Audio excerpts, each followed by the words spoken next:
ओम शांति। 21/6/2025 के साकार अनमोल धारणा युक्त ईश्वरीय महावाक्य। मीठे बच्चे, तुम्हें स्मृति आई है कि हमने 84 जन्मों का चक्र पूरा किया। अब जाते हैं अपने शांति धाम। घर जाने में बाकी थोड़ा समय है। क्वेश्चन, जिन बच्चों को घर चलने की स्मृति रहती है उनकी निशानी क्या होगी? आंसर है, वह इस पुरानी दुनिया को देखते हुए भी नहीं देखेंगे। उन्हें बेहद का वैराग्य होगा। धंधा धोरी में रहते भी हल्के रहेंगे। इधर उधर झरमुई झंगमुई की बातों में अपना समय बर्बाद नहीं करेंगे। अपने को इस दुनिया का मेहमान समझेंगे। ओम शांति। सिर्फ तुम संगम युगी ब्राह्मण बच्चे ही जानते हो कि हम थोड़े समय के लिए इस पुरानी दुनिया के मेहमान हैं। तुम्हारा सच्चा घर है शांति धाम। उनको ही मनुष्य बहुत याद करते हैं। मन को शांति मिले, परंतु मन क्या है, शांति क्या है, हमको मिलेगी कहाँ से, कुछ भी समझते नहीं हैं। तुम जानते हो अभी अपने घर जाने के लिए बाकी थोड़ा समय है। सारी दुनिया के मनुष्य मात्र नंबरवार वहाँ जाएंगे। वह शांति धाम और यह दुख धाम है। ये याद करना तो सहज है ना। कोई भी बूढ़े व जवान हो, ये तो याद कर सकते हो ना। इसमें सारे सृष्टि का ज्ञान आ जाता है। सारी डिटेल बुद्धि में आ जाती है। अभी तुम संगम पर बैठे हो, ये बुद्धि में रहना है। हम जा रहे हैं शांति धाम ड्रामा प्लान अनुसार। यह बुद्धि में रहने से तुमको खुशी होगी, स्मृति रहेगी। हमको अपने 84 जन्मों की स्मृति आई है। वह भक्ति मार्ग अलग है, ये ज्ञान मार्ग की बातें हैं। बाप समझा रहे हैं, मीठे बच्चों अब अपना घर याद आता है। कितना सुनते रहते हो, इतनी ढेर बातें सुनते हो।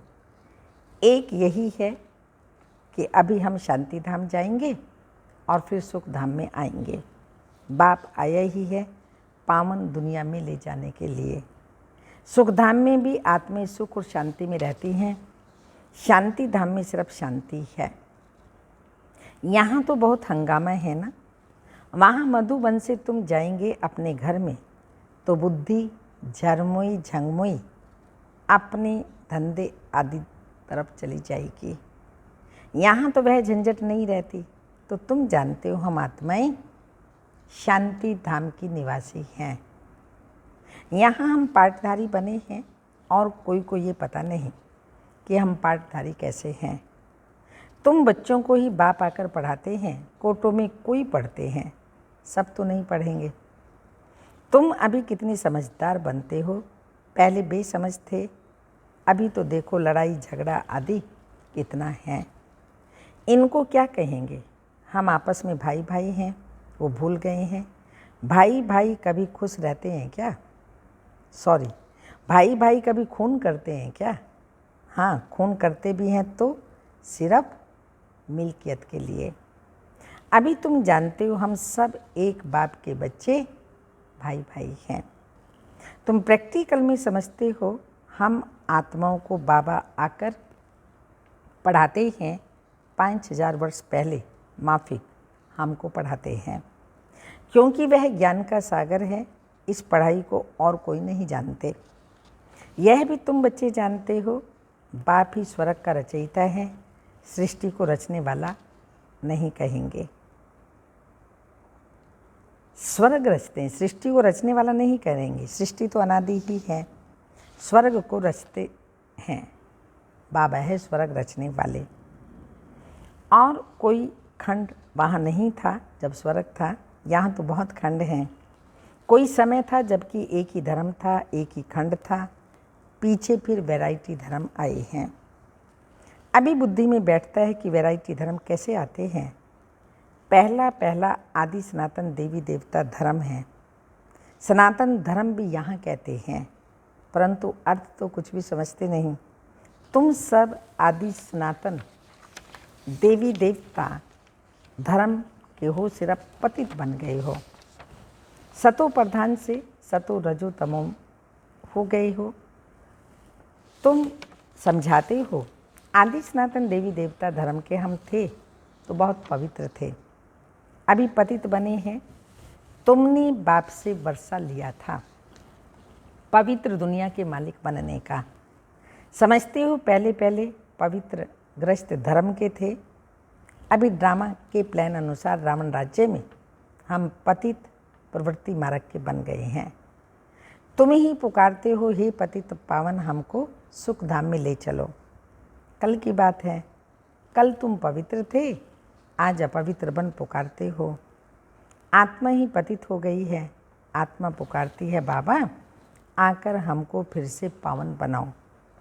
तो बाप कहते हैं अभी यह अंतिम जन्म पवित्र बनो, फिर तुम 21 जन्मों के लिए बहुत सुखी हो जाएंगे। बाबा तो बहुत अच्छी बातें सुनाते हैं, बुरी चीज़ छुड़ाते हैं। तुम देवता थे ना, अब फिर बनना है, पवित्र बनो।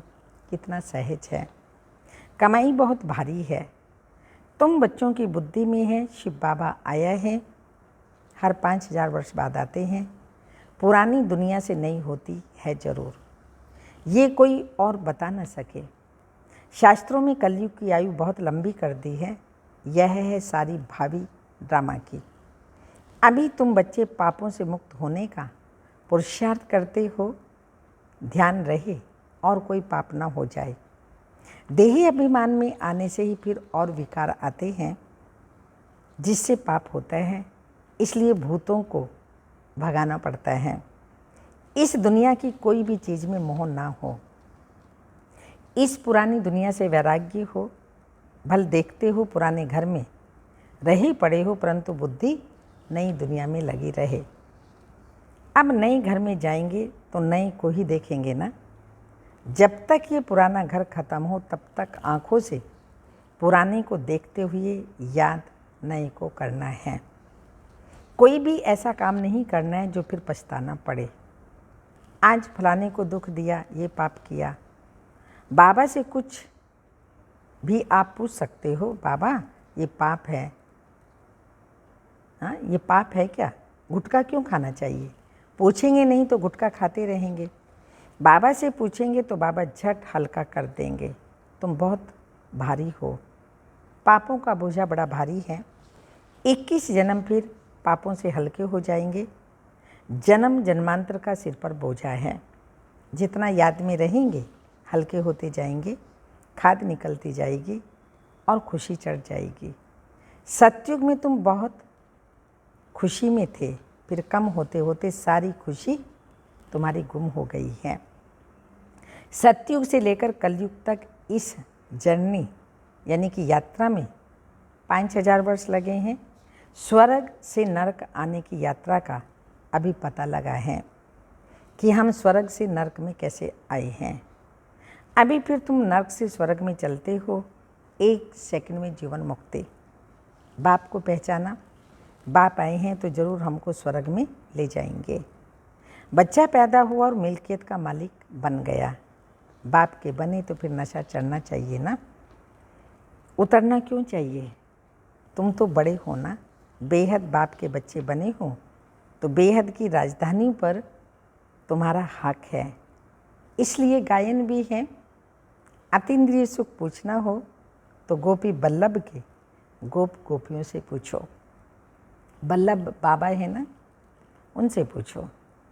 नंबरवार पुरुषार्थ अनुसार ही खुशी का पारा चढ़ेगा। कोई तो झट आप समान बना देंगे, तो बच्चों का काम ही यह है।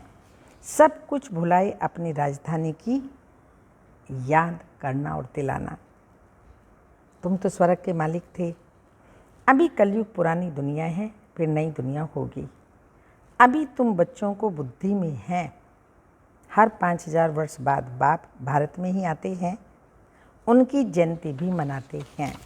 तुम जानते हो बाप आकर हमको राजधानी देकर जाते हैं, फिर याद करने की दरकार ही नहीं रहती। फिर जब भक्ति शुरू होती है तब याद करते हैं। आत्मा ने माल खाए हैं तो याद करती है, बाबा फिर आकर हमको शांति धाम सुख धाम में ले जाओ। अभी तुम बच्चे समझते हो वो हमारा बाप भी है, शिव बाबा टीचर भी है, गुरु भी है। सृष्टि के आदि मध्य अंत का चक्र 84 जन्मों का ज्ञान तुम्हारी बुद्धि में है। अनगिनत बार 84 जन्म लिए हैं और लेते रहेंगे, इनका अंत कभी होता नहीं। तुम्हारी बुद्धि में है यह चक्र, स्वदर्शन चक्र घड़ी घड़ी याद आना चाहिए, यही मनमना भाव है। जितना बाप को याद करेंगे उतना पाप भस्म होंगे। तुम जब कर्मातीत अवस्था के समीप पहुंच जाएंगे तो तुमसे कोई भी विकर्म नहीं होंगे। अभी थोड़े थोड़े विकर्म हो जाते हैं, संपूर्ण कर्मातीत अवस्था अभी थोड़ी बनी है। ये बाबा भी तुम्हारे साथ स्टूडेंट हैं, पढ़ाने वाला शिव बाबा हैं, भले इसमें प्रवेश करते हैं, यह भी स्टूडेंट है। यह है नई नई बातें। अब सिर्फ तुम बाप को और सृष्टि चक्र को याद करो। ये भक्ति मार्ग और यह है ज्ञान मार्ग। रात दिन का फर्क है, वहाँ कितने झांझ घंटे आदि बजाते हैं, यहाँ सिर्फ याद में रहना है। आत्मा तो अमर है, अकाल तख्त भी है। ऐसे नहीं कि अकाल मूर्त सिर्फ बाप है, तुम भी अकाल मूर्त हो। अकाल मूर्त आत्मा का ये भ्रकुटी तख्त है। जरूर भ्रकुटी में ही बैठेंगे, पेट में थोड़ी बैठेंगे। अभी तुम जानते हो हम अकाल मूर्त आत्मा का तख्त कहाँ है। इस भ्रकुटी के बीच में हमारा तख्त है। अमृतसर में अकाल तख्त है ना, अर्थ कुछ भी नहीं समझते, महिमा भी गाते हैं अकाल मूर्त। उनके अकाल तख्त का किसी को पता नहीं है। अभी तुमको मालूम पड़ा है, तख्त तो यही है जिस पर बैठकर सुनाते हैं। ब्रह्मा जिसकी भ्रकुटी में बैठ बाबा ये सब ज्ञान सुनाते हैं। तो आत्मा अविनाशी है, शरीर विनाशी है। आत्मा का यह अकाल तख्त है, सदैव यह अकाल तख्त रहता है। ये तुम समझते हो, उन्होंने फिर यह तख्त बनाकर नाम रख दिया है। वास्तव में अकाल आत्मा तो यहाँ बैठी है। तुम बच्चों की बुद्धि में अर्थ है एक ओंकार। इनका अर्थ तुम समझते हो। मंदिरों में मनुष्य जाकर के कहते हैं अस्तम केशम आदि आदि, अर्थ कुछ नहीं, ऐसी ही स्तुति करते रहते हैं अस्तम केशम राम नारायण आदि आदि। अब राम कहाँ, नारायण कहाँ? बाप कहते हैं ये सब भक्ति मार्ग है। ज्ञान तो बड़ा सिंपल है। कोई और बात पूछने कि पहले बाप और वर्षे को याद करना है, वह मेहनत कोई से होती नहीं है। भूल जाते हैं ये नाटक भी है। माया ऐसे करती, भगवान ऐसे करते। तुम बाप को याद करते हो, माया तुमको और तूफानों में ले आती है। माया का फरमान है रुस्तम से रुस्तम होकर लड़ो। तुम सब लड़ाई के मैदान में हो, जानते हो इसमें किस किस प्रकार के योद्धे हैं।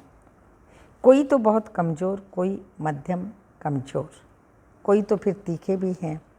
सभी माया से युद्ध करने वाले हैं, गुप्त ही गुप्त, अंडरग्राउंड। वे भी अंडरग्राउंड बॉम्ब्स की ट्रायल करते हैं। ये भी तुम बच्चे जानते हो, अपनी मौत के लिए सब कुछ कर रहे हैं। तुम बिल्कुल शांति में बैठे हो। उनका है साइंस बल, कुदरती आपदाएं भी बहुत हैं, उनमें तो कोई का वश चल न सके। अभी झूठी बरसात के लिए भी कोशिश करते हैं।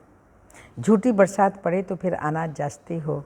तुम बच्चे जानते हो कितनी भी बरसात पड़े फिर भी नेचुरल कैलेमिटी ज़रूर होनी है। मूसलधार बरसात पड़ेगी फिर क्या कर सकेंगे? मूसलधार बरसात पड़ेगी, बाढ़ आएगी, क्या कर सकेंगे? इसको कहा जाता है नेचुरल कैलेमिटीज। सतयुग में ये होती नहीं, यहाँ होती हैं जो फिर विनाश में मदद करती हैं। तुम्हारी बुद्धि में है हम जब सतयुग में होंगे तो जमुना के कंठे पर सोने के महल होंगे। हम बहुत थोड़े वहाँ के रहने वाले होंगे। कल्प कल्प ऐसे होता रहता है। पहले थोड़े होते हैं, फिर झाड़ बढ़ता है। वहाँ कोई भी गंदगी की चीज़ होती ही नहीं। यहाँ तो देखो चिड़िया भी गंद करती रहती हैं, वहाँ गंदगी की बात ही नहीं। उनको कहा ही जाता है हेवन। अभी तुम समझते हो हम यह देवता बनते हैं तो अंदर में कितनी खुशी होनी चाहिए। माया रूपी जिन से बचने के लिए बाप कहते हैं तुम बच्चे इस रूहानी धंधे में लग जाओ, मनमना भाव, बस इसमें ही जिन बन जाओ। जिन का मिसाल देते हैं ना, उसने कहा काम दो काम दो, तो काम नहीं दूंगा तो खा जाऊंगा, तो उसको कहा सीढ़ी उतरो चढ़ो, सीढ़ी उतरो चढ़ो। तो बाबा कहते हैं बाप का पूरा मददगार बनना है, तो उसको कहा काम दो, तो बाबा भी काम देते हैं, नहीं तो माया खा जाएगी। सेवा नहीं करेंगे, सेवा में बिजी नहीं होंगे, खाली रहेंगे तो माया खा जाएगी। बाप का पूरा मददगार बनना है। अकेला बाप तो नहीं करेगा ना, बाप तो राज्य भी नहीं करता, तुम सर्विस करते हो, राजा ही तुम्हारे लिए ही है।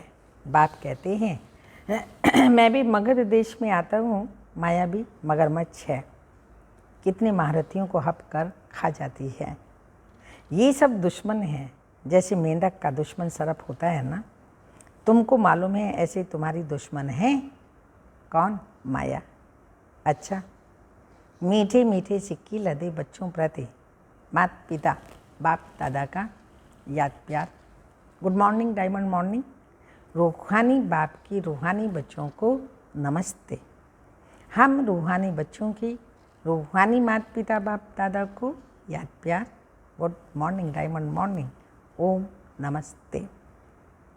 धारणा के लिए मुख्य सार हैं स्वयं को पापों से मुक्त करने का पुरुषार्थ करना है, देह अभिमान में कभी नहीं आना है, इस दुनिया की कोई भी चीज़ में मोह नहीं रखना है।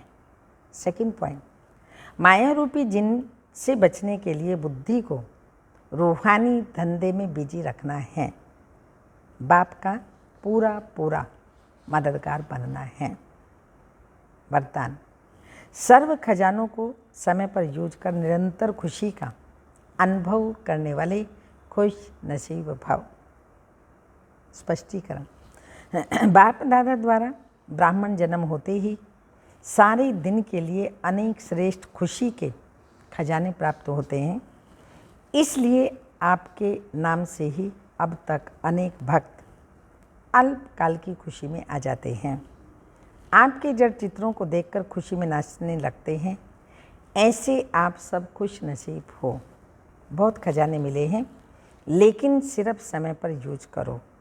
चाबी को सदा सामने रखो, अर्थात सदा स्मृति में रखो और स्मृति को स्वरूप में लाओ, तो निरंतर खुशी का अनुभव होता रहेगा। स्लोगन, बाप की श्रेष्ठ आशाओं का दीपक जगाने वाले कुल दीपक हैं। बाप की श्रेष्ठ आशाओं का दीपक जगाने वाले ही कुल दीपक हैं। अव्यक्त इशारा, अंतिम स्थिति में रहने का अभ्यास करो, अंतर्मुखी बनो। आत्मिक स्थिति में रह बाहर मुक्ता को छोड़ दो तो मेहनत से छूट जाएंगे और अनुभवों के सागर में समा जाएंगे। एक दो अनुभव नहीं अथाह हैं। एक दो अनुभव करके अनुभव के तालाब में नहीं नहा हो। सागर के बच्चे अनुभव के सागर में समा जाओ। ओम शांति।